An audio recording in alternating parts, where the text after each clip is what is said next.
Vous écoutez Indépendance financière et hypothèque, où l'endettement est à éviter, l'épargne est à l'honneur et où la maison complètement payée remplace la voiture de luxe comme symbole de richesse. Je suis Frédéric Lacharité, courtier hypothécaire à Montréal et au Québec. Je veux vous aider à prendre le contrôle de vos finances, à transformer votre vie. Je vous transmets ma formule pour atteindre l'indépendance financière.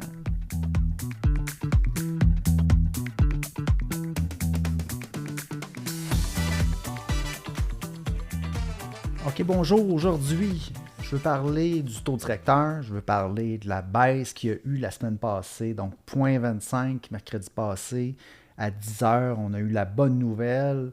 Première baisse du taux directeur en 4 ans. Tout ça est très excitant. Je veux parler de tout ça. Puis je veux faire le lien avec notre cheminement vers l'indépendance financière. J'ai pas fait tant d'épisodes sur le taux directeur dans le passé, donc je vais en parler peut-être at large, puis on va voir plus spécifiquement aussi évidemment ce que la baisse va apporter. On va broder autour de ça dans le fond aujourd'hui sur le podcast. OK, je commence en parlant de macro versus micro. OK? Quand on parle du taux directeur, on parle d'inflation, taux de chômage, PIB, taux d'intérêt, on est dans la macroéconomie. Pour moi, ça, en partant, c'est des choses qu'on ne contrôle pas directement. OK? Versus le microéconomie, ça va être notre budget, nos dépenses, nos revenus, nos décisions qu'on va prendre. Ça, pour moi, c'est du micro. Puis, un aspect que j'aime pas du macro, c'est que j'ai l'impression que ça prend beaucoup de place dans la tête des gens quand vienne le temps de prendre leurs décisions micro. Puis, oui, ça peut être intéressant d'observer ce qui se passe alentour de nous, le macroéconomie, toutes les choses sur lesquelles on n'a pas vraiment de contrôle. Mais en même temps, moi, je me dis toujours que, étant donné qu'on n'a pas de contrôle justement là-dessus, ça ne vaut pas tant la peine de porter autant d'attention à ce qui se passe. OK? Moi, je préfère me concentrer sur le micro. Je préfère me concentrer sur ce qui est à l'intérieur de mon cercle d'influence, c'est-à-dire où je peux avoir un impact, c'est-à-dire mes décisions, mon budget, mes dépenses, mes revenus, me concentrer là-dessus plutôt que d'avoir toujours l'œil sur le macro et d'attendre, par exemple, un aspect que je ne contrôle pas, d'être dépendant de quelque chose que je ne contrôle pas. C'est pas pour rien qu'il y a indépendance financière dans le titre de mon podcast. Moi, je veux être indépendant. Je ne veux pas dépendre d'une force externe pour prendre mes décisions, pour attendre qu'il se passe quelque chose dont je n'ai pas le contrôle avant de prendre une décision. Donc, c'est pour ça que je pense en finances personnelles, le micro va être beaucoup plus important. Dans le fond, nos décisions de dépenses, nos décisions de revenus, de travail, notre budget, puis nos investissements, ça va être beaucoup plus important, ces détails-là, que ce qui se passe et qu'on n'a pas de contrôle, le macro, l'inflation, le taux de chômage, le PIB, le taux directeur.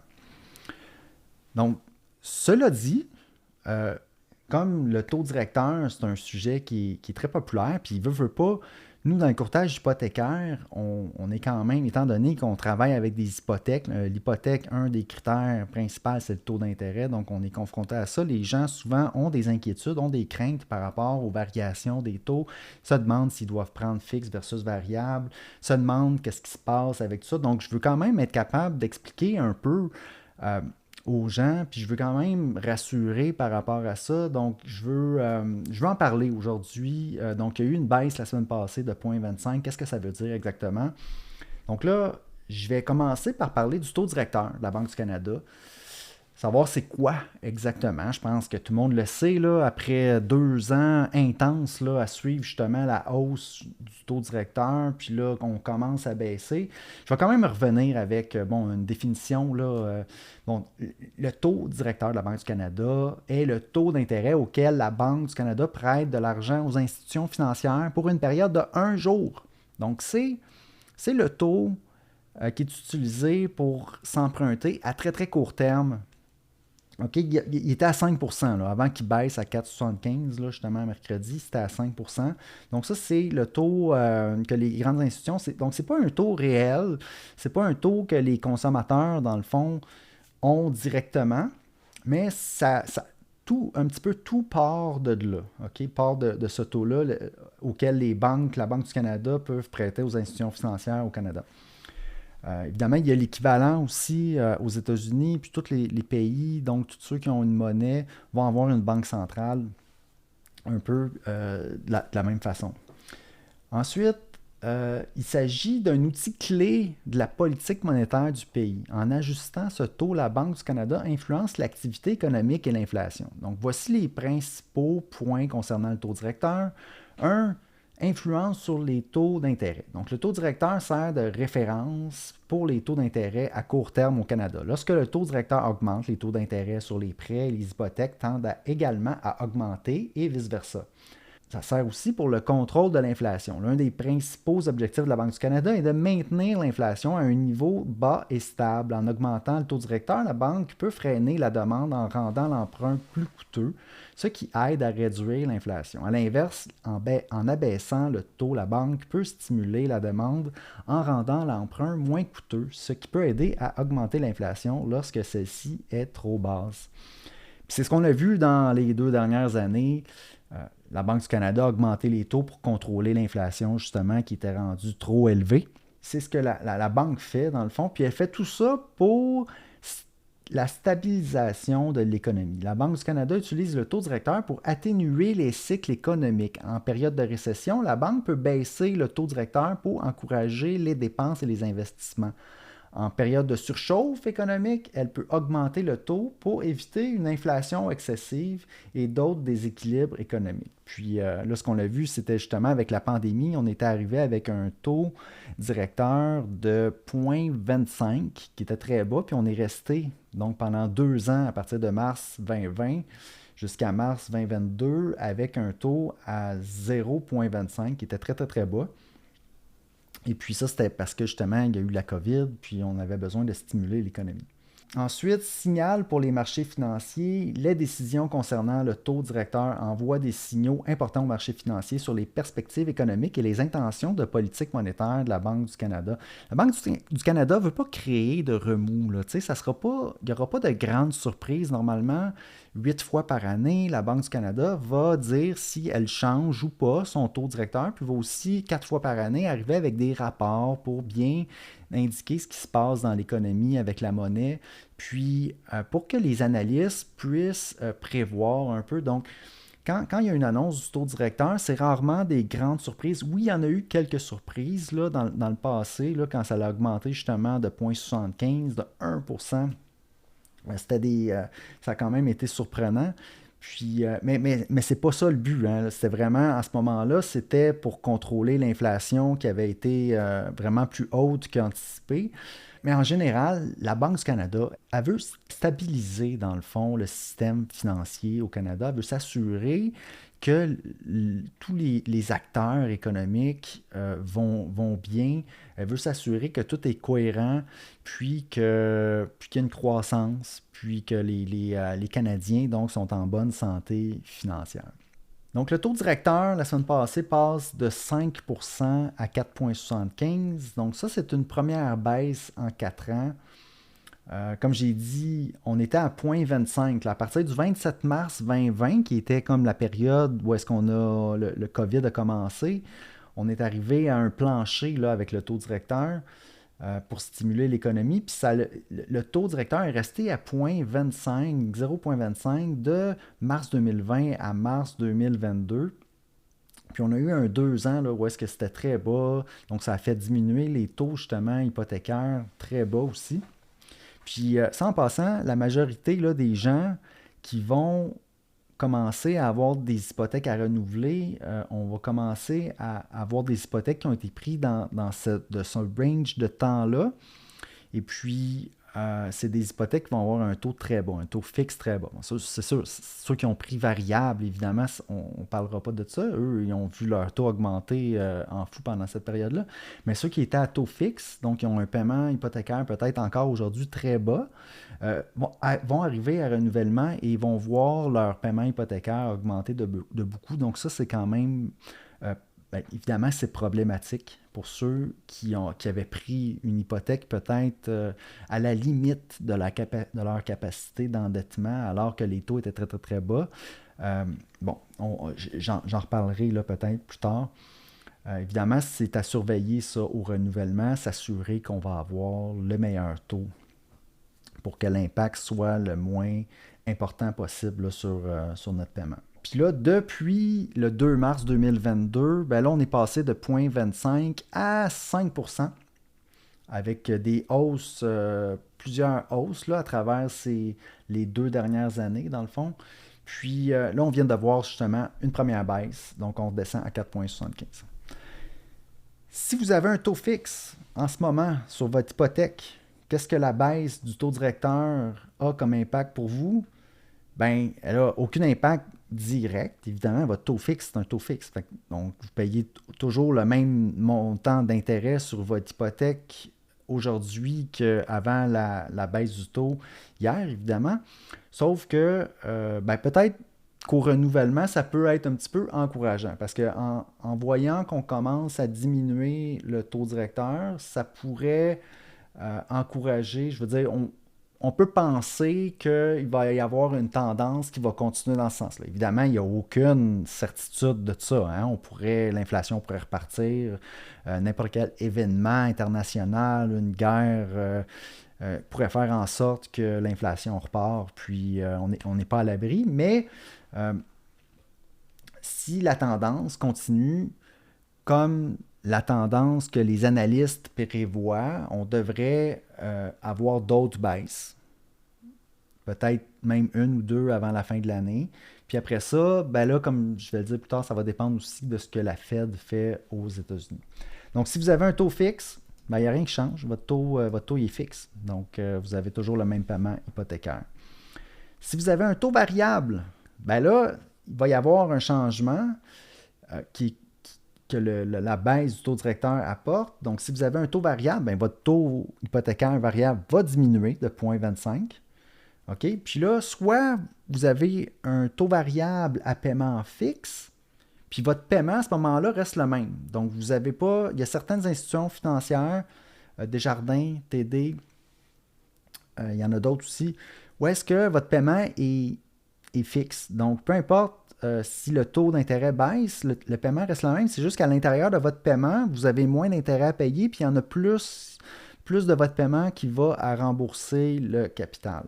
Mais si votre paiement est ajustable, ben à ce moment-là, votre paiement va être ajusté pour que votre paiement reflète l'amortissement restant. Hein? Quand le paiement est fixe, c'est que ton amortissement va changer.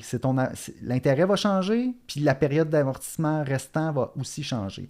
Mais quand on a un paiement ajustable, on garde la même période d'amortissement, c'est-à-dire c'est le même temps pour terminer de rembourser son prêt. C'est seulement que le paiement, lui, va changer parce que le taux d'intérêt a changé. Il change de combien en passant, le taux variable? Bien, il change de 0,25, pareil comme le taux directeur. OK. Ensuite, donc il y a un effet direct entre le taux directeur puis le taux préférentiel des banques. OK, le taux préférentiel des banques était à 7,2% avant mercredi passé. Là, maintenant, il est rendu à 6,95, soit 0,25 de moins. Le taux préférentiel des banques, c'est quoi? C'est le taux que les banques prêtent à leurs meilleurs clients. C'est, en passant, le taux préférentiel, c'est le même taux pratiquement dans toutes les banques, là. Puis, théoriquement, les banques ont le pouvoir de décider de leur taux préférentiel, mais en réalité, ils utilisent tous le même taux préférentiel. C'est le taux directeur plus 2,20. OK? Donc, c'est pour ça que dès l'annonce du taux directeur mercredi passé, la majorité des banques, toutes les banques, je devrais dire, ont diminué leur taux préférentiel à 6,95. Okay, le taux préférentiel, c'est utilisé où après? Ben, comme c'est le taux la banque accorde à leurs meilleurs clients. Mais en réalité, les taux hypothécaires variables sont basés sur le taux préférentiel. Puis là, il va y avoir une prime. Souvent, ça va être moins. Tu sais, comme les taux variables ne sont pas nécessairement à 6,95. Les taux variables, des fois, sont à 5,95. Là. Si c'était taux préférentiel moins 1%, votre taux variable, ben vous êtes à 5,95. Mais dans les grandes banques, là, la prime entre le taux préférentiel et le taux hypothécaire variable, ça varie là, entre 0,2 puis 1%. Là. Puis ça peut aller jusqu'à 1,1, 1,2 parfois, dépendamment aussi les prêteurs virtuels. Des fois, ceux qui sont agressifs là, sur le marché, ça peut aller jusque-là. Mais généralement, même en bas de 1% pour la prime dans les grandes banques. OK. Donc, ça a un effet direct justement sur le taux hypothécaire variable. Puis, les marges de crédit hypothécaires. Les marges de crédit, normalement, sont à taux variable aussi. Souvent, ça coûte un petit peu plus cher. Un taux variable sur un prêt coûte moins cher qu'un taux variable sur une marge de crédit. La marge de crédit, c'est légèrement plus cher normalement que le prêt. Puis la raison, c'est que la marge de crédit, on peut la rembourser n'importe quand. Il n'y a pas de restriction de remboursement. Donc, pour la banque, c'est un petit peu moins payant. Tandis qu'un 5 ans variable, par exemple, ben là, vous ne pouvez pas rembourser au complet le prêt. Donc, on peut aller chercher. Ils vont offrir un meilleur taux. Les marges hypothécaires, en passant, c'est quoi le taux? C'est souvent taux préférentiel plus 0,5, plus 1 même des fois. Donc, ça peut aller jusqu'à... Donc là, c'était à 6... Supposons qu'on est à 6,95 maintenant, le taux préférentiel. Donc, plus 1, ça fait 7,95. Certaines marges hypothécaires, on va l'avoir pour les meilleurs clients, les médecins, on va avoir taux préférentiel, tout court, plus 0. Donc ça, c'est pour les marges hypothécaires, à peu près là, les taux que je vous donne en ce moment. Évidemment, ça peut varier selon plein d'autres facteurs. Là. Je dis en ce moment, c'est ça, mais dans 6 mois, ça pourrait être complètement d'autres choses. Là, ça pourrait varier. OK.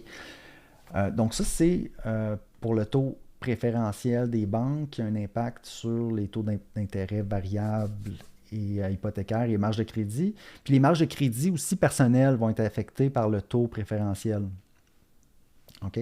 Les cartes de crédit, elles, ça c'est moins clair. Il y a pas de, c'est pas aussi direct la relation. Donc, c'est pas certain que notre taux à marge pour la carte de crédit, qui est peut-être à 17, 18, 19 % je ne sais pas, a un impact vraiment significatif par rapport à la baisse du taux directeur. Donc, c'est plutôt les marges de crédit hypothécaires personnelles, puis taux d'intérêt variable hypothécaire.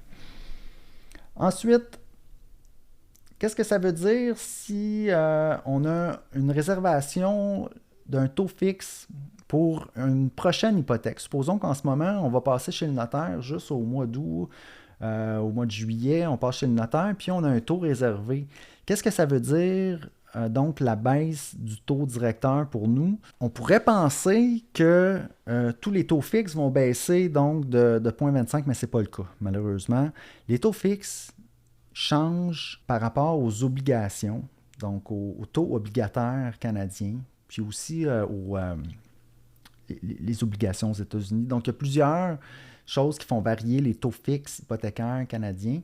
Puis, c'est surtout, ils réagissent surtout au moment des annonces d'inflation, taux de chômage. Donc, la baisse, dans le fond, présentement, du taux directeur qui est arrivé mercredi passé, était largement déjà anticipée par le marché obligataire. Donc, le fait que la baisse, le taux directeur a baissé, n'a pas directement affecté les taux fixes hypothécaires. OK? Donc, malheureusement, il y a beaucoup de gens qui pensent justement que je vais attendre avant de réserver un taux fixe, que la Banque du Canada fasse son annonce, comme ça je vais profiter de la baisse. Mais en réalité, moi je dirais que ça n'a pas rapport de dire ça. En réalité, la meilleure chose qu'on peut faire avec notre réservation, c'est de le réserver 4 mois d'avance. Parce que c'est à partir de 4 mois qu'on a le droit de réserver, puis là, on est protégé à la hausse.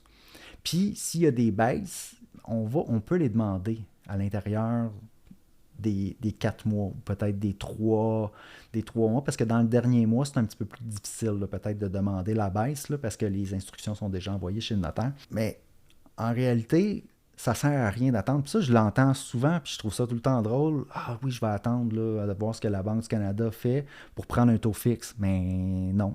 Puis même pour le taux variable non plus. Ça n'a pas rapport parce que, ben, tu sais, mettons que tu avais un taux variable de réservé. Mais ce que tu as de réservé, là, c'est la prime, là, c'est pas le taux variable en tant que tel. Le taux variable, il va changer, peu importe si tu es en réservation ou si tu es en hypothèque et si ton hypothèque est activée. Donc, ça ne change rien. En réalité, la stratégie de se prendre d'avance, pour moi, c'est toujours la meilleure. Comme ça, on est certain d'être protégé à la hausse. S'il y a une surprise à la hausse, on est protégé. Si c'est à la baisse, on peut en profiter aussi. Mais les taux fixes ne vont pas changer automatiquement après une annonce du taux directeur. OK. Donc, ça, c'est pour les réservations. Ensuite, les effets ressentis. Donc, dans l'économie, on pourrait se poser la question, là, OK, le taux directeur baisse de 0,25. Est-ce que, comme le lendemain, le taux de chômage va changer ou est-ce que l'inflation? Non, en réalité, ça se fait ressentir dans les 6 à 9 mois suivant le changement. Donc là, on est au mois de juin, donc on parle de décembre. Donc décembre à mars prochain, c'est là qu'on va voir les changements, l'impact, dans le fond, dans l'économie de la baisse de taux de 0,25. Hein? Il y a un lag entre l'action de la Banque du Canada, puis ce qu'on voit après ça dans les chiffres de l'inflation, puis du chômage. Ensuite, là, on pourrait penser que le Canada, maintenant qu'il a commencé à baisser le taux, va continuer à faire ça pendant à chaque annonce, on va diminuer de 0,25. Mais il faut faire attention, parce que là, oui, le Canada a commencé à baisser son taux parce que, oui, l'inflation est basse, oui, le taux de chômage a augmenté, l'économie a ralenti un peu. Fait que ça, c'est une bonne chose. C'est ça qu'on voulait faire. C'est ça que la Banque du Canada voulait faire en augmentant les taux. Donc, ça a eu l'effet voulu. Par contre, on est au Canada très dépendant des États-Unis et aux États-Unis, l'économie va très bien. Leur économie est un petit peu différente. Exemple, eux, pour leur hypothèque, ils sont capables d'avoir des hypothèques qui ont fixé pendant 15-30 ans. Donc, eux, ils ne sont pas affectés par les renouvellements aux 5 ans comme nous au Canada. Ils fonctionnent différemment. Puis, l'économie roule encore pas mal aux États-Unis. Puis là, le Canada ne pourrait pas commencer à baisser son taux directeur de 1-2% sans que les États-Unis fassent la même chose. Parce que là, ça va avoir des impacts majeurs sur notre dollar canadien, puis ça pourra nuire plus qu'aider notre économie de baisser de beaucoup notre taux directeur. Donc, c'est pour ça que là, ce que j'ai entendu les analystes disent que oui, on pourrait baisser encore peut-être une fois, peut-être une troisième fois, mais à un moment donné, il faut que les États-Unis embarquent aussi dans les baisses de taux pour qu'on puisse, nous, continuer à baisser. Moi, ce que j'ai entendu ce matin, parce que, moi, le macro, comme j'ai dit en introduction dans l'émission, macroéconomie, je ne suis pas économiste, ça ne m'intéresse pas beaucoup. Moi, j'aime beaucoup plus me concentrer sur le micro, donc ce que je peux contrôler. Et puis, c'est pour ça que la majorité de mon contenu, ça va être par rapport à microéconomie sur ce qu'on peut faire, nos finances personnelles. Ça m'intéresse beaucoup plus. Mais bon, j'entends quand même, j'écoute les économistes, je suis les nouvelles, puis j'écoute les experts comme plusieurs. Puis là, on pourrait penser que en écoutant les économistes, les analystes, que dans les 2 prochaines années, il pourrait y avoir, en fait, avant 2025, une baisse de 1,5 à 2% du taux directeur. Bon, ça, c'est sous toute réserve. Moi, j'aime pas ça, faire de prédictions. Je ne sais pas, ça va-tu vraiment arriver comme ça? Pour de vrai, les prédictions, ça arrive rarement comme... Les analystes se trompent tellement souvent que je trouve que c'en est ridicule. Donc, mais à un moment donné aussi, il faut se donner une idée. Tu sais, le marché il est pricé comment en ce moment? Bien, il est probablement pricé, les taux d'intérêt 5 ans fixes hypothécaires ou les obligations sont probablement pricés en s'attendant à ce que le taux directeur baisse de justement 1,25 à 1,75 d'ici la fin de 2025. Bon, ça vaut ce que ça vaut comme prédiction, c'est ce que j'ai entendu. On va voir si ça va arriver. Moi, je pense qu'il ne faut pas trop prendre nos décisions basées sur des prédictions comme ça. Taux fixe, en ce moment, bon, ça reste autour de 5%. OK, ça peut être un peu plus bas, dépendamment si on est assuré. Tu sais, 5%, moi, si on regarde l'histoire, tu sais, puis là, parce que j'ai lu le livre de l'économiste, justement, Thomas Piketty.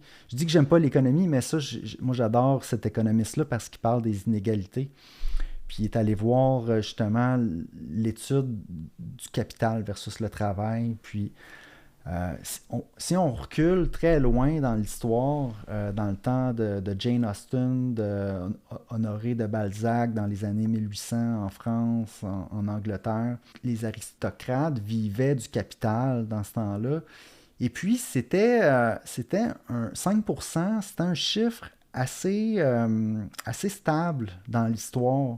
Dans le sens que quand tu avais une certaine somme de capital accumulé, tu pouvais assumer que 5% de ce capital-là, c'était ta rente. Genre, pour toujours.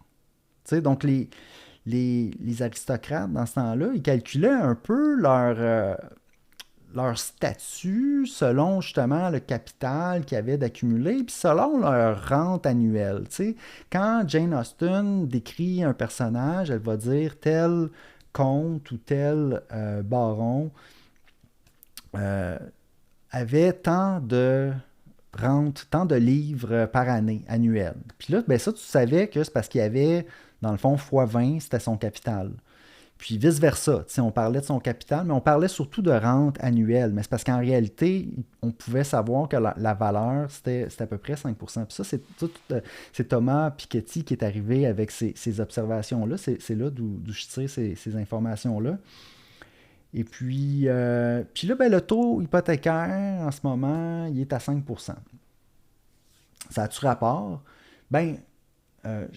Puis en plus, si on regarde les taux hypothécaires dans le passé, à partir des années 70, on voit que 5%, c'est pas mal plus la norme que des taux hypothécaires à 2-3%, comme on a vu là, entre justement 2009 puis 2022.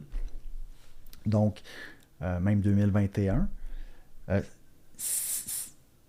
C'est possible là, que le 4-5% en taux d'intérêt hypothécaire fixe soit ça, là, pour un avenir assez...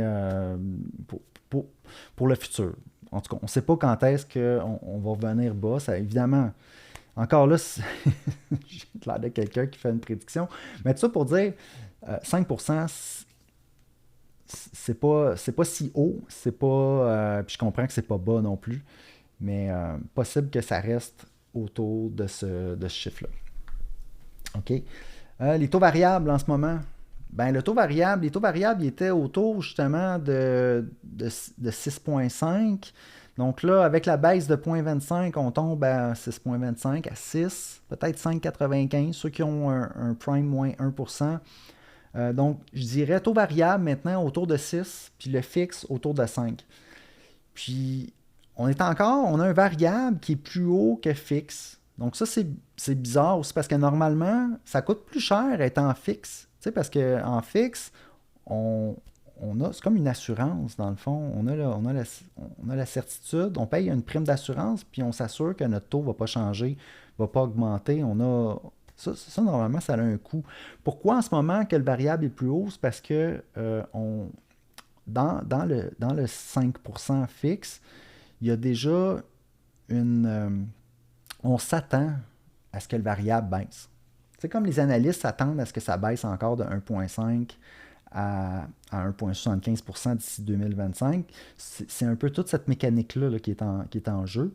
Éventuellement, le variable va revenir plus bas que le fixe. Mais si on passe de 6 à 4, le fixe, lui, puis donc là, on se retrouve avec un variable à 4%, Mais le fixe, lui, à ce moment-là, il ne peut pas être à 3. Le fixe va rester au-dessus de 4, là, normalement. Les courbes vont se recroiser.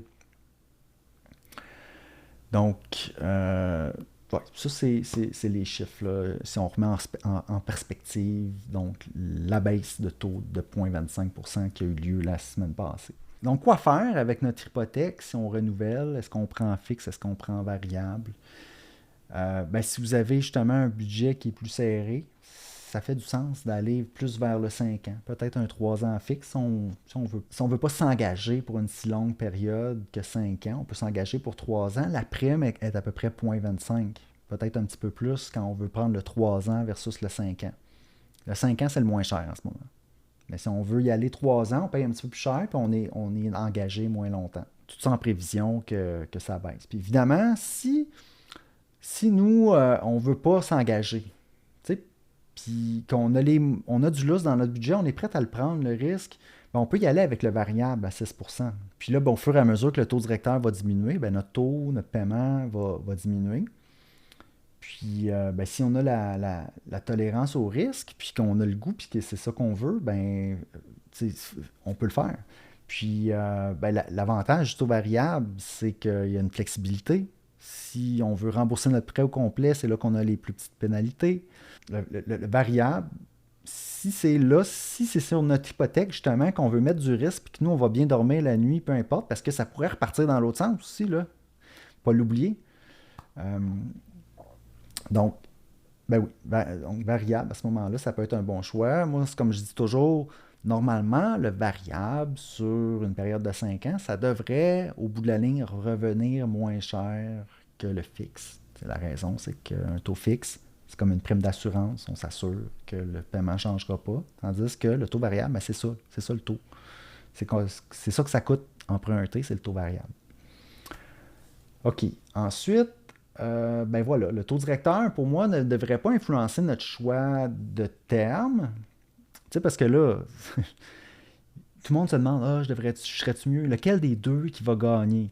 Puis là, oui, tu t'essayes, tu as une chance sur 2, puis tu vas peut-être perdre. Si c'est ça ton critère, c'est de savoir si c'est fixe ou c'est variable qui va gagner, oui, je dirais que tu as une chance sur 2 peut-être de perdre. Moi, ce que j'aime mieux, c'est d'y aller selon nos besoins. Si on a besoin d'une sécurité, si on a un budget serré, on va être gagnant à prendre le fixe, peu importe ce qui arrive. Puis si notre but, c'est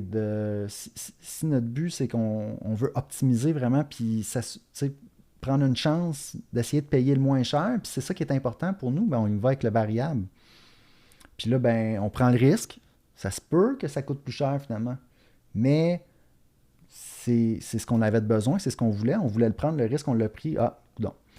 Donc, tu sais, moi, c'est ça le choix en variable. Puis si on a un besoin aussi, si dans les 5 prochaines années, c'est incertain qu'on n'aura pas besoin de vendre notre propriété, qu'on n'aura pas besoin de rembourser notre prêt au complet, là, variable aussi, selon nos besoins, ça peut être ça qui est le mieux.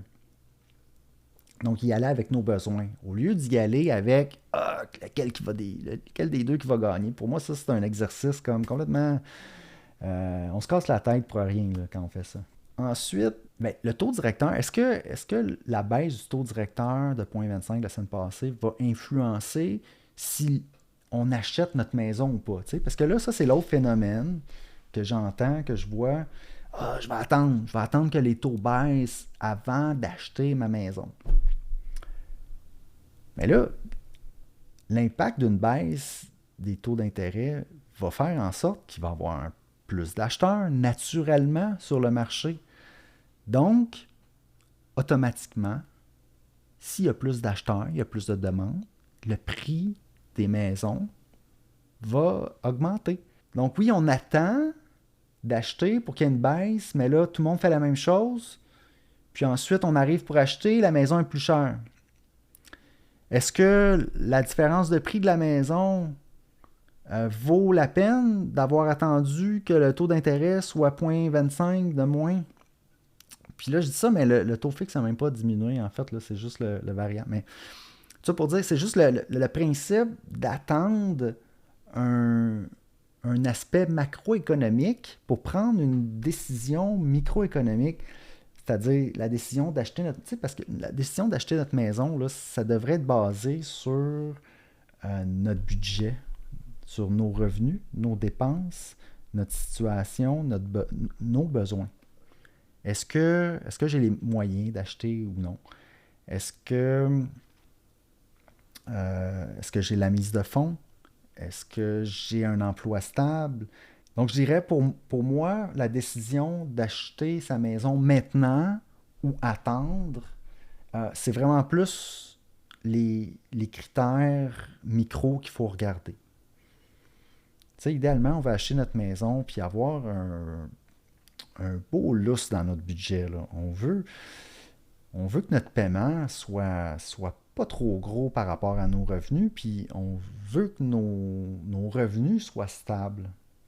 Tu sais, si on est quelqu'un qui change de job, qui a changé 5 fois de job dans les 2 dernières années, bon, si tu as toujours augmenté ton revenu, c'est pas pire, mais si tu as eu des pauses, mettons, puis que c'est difficile de garder un emploi, peut-être que d'aller acheter une maison, ça va être stressant un peu parce que ben, ça coûte quand même, ça peut coûter un peu plus cher là, qu'un loyer.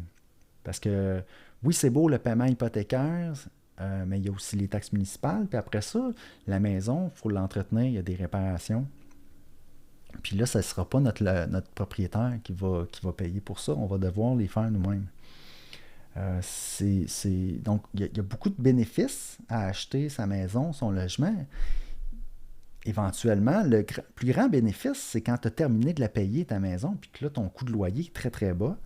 Puis qu'en plus, tu as un actif qui s'apprécie avec le temps. Donc, sur une très, très longue période, euh, si- si- écoute, les bénéfices sont infinis, mais surtout si on prend une maison qui est remboursable. Tu sais, si on va à notre capacité maximum d'emprunt, puis qu'après ça, nos revenus, c'est pas en augmentation, il faut qu'on ait une belle situation là, Oui, ça va nous aider énormément à cheminer vers l'indépendance financière, d'acheter notre maison, mais il faut que ça fasse du sens selon notre base financière. Si on n'a pas notre fondation financière, aller acheter notre maison peut, dans l'autre sens, nous nuire.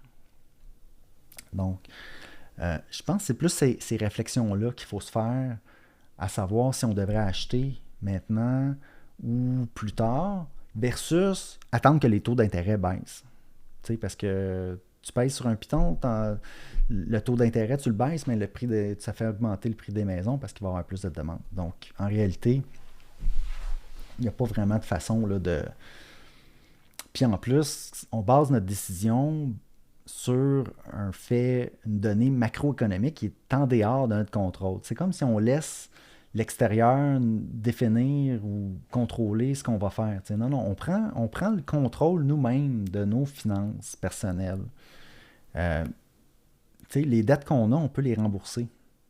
Ça, c'est nous. On peut aller travailler, on peut se prendre un emploi supplémentaire, puis dire, OK, je vais y aller comme une gazelle, là, je vais me sauver de la dette le plus vite que je peux, puis on va régler ça une fois pour toutes.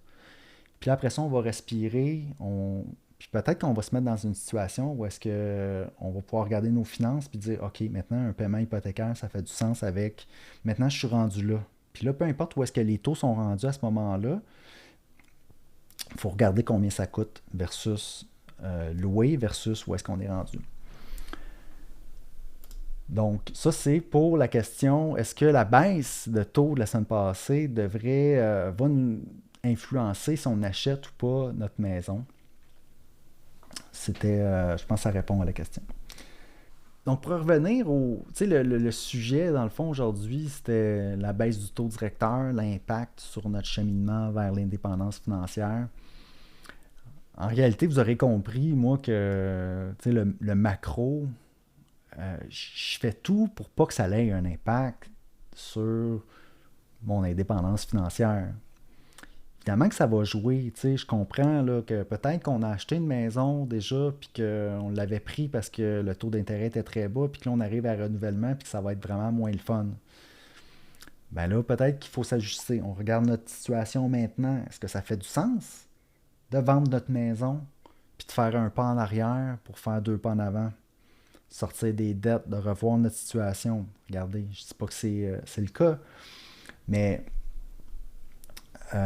chose certaine, la hausse importante du taux directeur qui a lieu dans les 2 dernières années, 2022-2023, ça nous rappelle plusieurs choses par rapport à l'indépendance financière. Ça nous rappelle le fait que les taux d'intérêt peuvent passer comme ça de 0,25 à 5% en l'espace de 2 ans. Ça nous rappelle l'importance de se garder une marge de manœuvre. Ce qu'on fait comme revenu, c'est beau, il ne faut pas tout le dépenser. Il faut s'en garder une petite partie pour nous autres, pour notre sécurité, pour soit acheter notre maison, mise de fonds, mettre dans nos placements, épargne, euh, fonds d'urgence. Hein? On ne parle pas souvent du fonds d'urgence, ça en prend un. Est-ce que vous en avez un? Quand on a tout ça en place, le macro, ensuite les hausses de taux d'intérêt, ça a moins d'impact, puis on est réellement indépendant. On n'est pas dépendant de la Banque du Canada, puis des taux directeurs, puis de la macroéconomie. OK? Donc, la hausse des dernières années de quasiment 4,5% du taux directeur, ça nous rappelle l'importance de se garder une marge de manœuvre par rapport à nos revenus. On ne dépense pas tout, on s'en garde une partie. Puis ensuite, ça nous rappelle aussi le risque de la dette. Tu sais, c'est pas vrai que la dette, c'est ça, là, ça a été longtemps très peu cher, 2008 à 2021. Là, on a vu des taux d'intérêt très bas. Puis là, on s'est dit, il faut en profiter. Sauf que, OK, mais rendu en 2022, qu'est-ce qui arrive quand il y a une hausse justement de 4%? Est-ce que c'est toujours correct? Ou est-ce qu'on avait fait nos calculs? Puis là, dépendamment de la quantité de dette qu'on a par rapport à nos revenus, par rapport au reste de l'argent qu'on a d'accumuler, est-ce que ça fait du sens? Ou est-ce que là, on est allé un petit peu trop loin à aller s'endetter? Puis là, quand on achète des choses avec la dette, est-ce qu'on a toujours fait des achats sensés? Est-ce qu'on a fait tous des investissements qui étaient réfléchis, qui étaient bons pour nous, ou on est allé plus là, dans le très risqué? Moi, c'est un peu ça oui, l'effet de levier. Par contre, quand tout va bien, quand l'économie va bien, OK, mais quand ça se resserre, c'est là qu'on voit. Donc, c'est là qu'on voit l'importance, dans le fond, de se doser un peu avec la dette, d'y aller plus mollo. Puis de voir que ben, peut-être que d'éliminer ça complètement, là, les dettes de consommation, là, c'est le fun pour la paix financière. Donc, les hausses, justement, du taux directeur des dernières années nous rappellent le risque de la dette. Ça nous rappelle aussi l'importance d'accumuler un patrimoine. Parce que quand tu as ton patrimoine, ben là, c'est ça. Tu es plus indépendant, tu es moins dépendant des forces externes de l'économie, de ce qu'on ne contrôle pas, parce que justement, tu as accumulé un patrimoine. C'est ça, c'est toi qui le contrôle. Puis tu as ça pour, au cas où, qu'il arrive une urgence, une situation spéciale. Ensuite, ça nous rappelle aussi l'importance de cheminer vers l'indépendance financière. Hein, on peut pas... Pour moi, les changements comme ça dans l'économie, ça nous rappelle que on veut être en contrôle. Puis pour être en contrôle, ben c'est ça. On évite la dette, on accumule un patrimoine, on chemine vers l'indépendance financière. Puis après ça, on est des spectateurs de ce qui se passe dans l'économie, puis on ne subit pas. On ne subit pas les forces externes. On peut juste... On constate, puis on est en contrôle de notre vie financière, de notre paix financière. Puis moi, c'est ce que je veux pour moi, évidemment, puis c'est ce que je veux pour vous. Et puis voilà, j'arrête. Ça, c'était donc la baisse du taux directeur, les impacts sur votre cheminement vers l'indépendance financière. Et puis, je vous en souhaite un bon cheminement vers l'indépendance financière. Merci.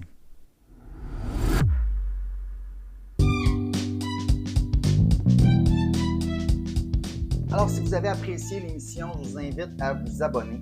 J'ai aussi une page Facebook à laquelle vous pouvez vous abonner. Ça s'appelle Frédéric Lacherté, courtier hypothécaire. Vous verrez passer mes publications hypothécaires quotidiennement. Si vous avez des questions ensuite d'hypothèque pour moi, achat, renouvellement, refinancement, n'hésitez pas à communiquer avec moi en prenant un rendez-vous. L'adresse parleravecfred.com.